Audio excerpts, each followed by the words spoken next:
কীর্ণাহার এলাকায় সার্বিক নিরাপত্তা বৃদ্ধি ও যে কোনো ধরনের অপ্রীতিকর ঘটনা এড়াতে বৃহস্পতিবার গভীর রাতে কীর্ণাহার বাজার ও সংলগ্ন এলাকায় পুলিশের রুট মার্চ অনুষ্ঠিত হয়।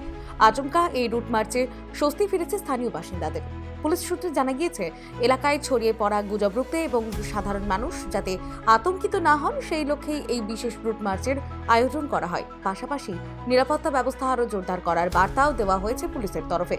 এই রুট মার্চে উপস্থিত ছিলেন বোলপুর মহকুমা পুলিশ আধিকারিক রিকি আগরওয়াল, কীর্ণাহার থানার ওসি অমিতাভ পাল সহ থানার অন্যান্য পুলিশ আধিকারিক ও পুলিশ কর্মীরা। উল্লেখ্য, গত বুধবার অর্থাৎ 28শে জানুয়ারি সন্ধ্যাবেলায় কীর্ণাহার বাসস্ট্যান্ড সংলগ্ন একটি সোনার দোকানে ঘটে যায় মনে কাঁপানো ডাকাতের ঘটনা।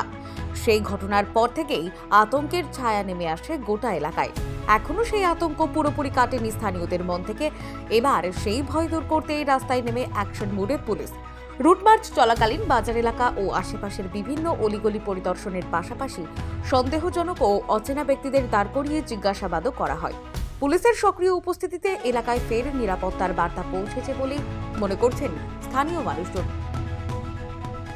বীরভূম কীর্ণাহার থেকে অনুকূল গড়াইয়ের রিপোর্ট, বঙ্গলেখনী।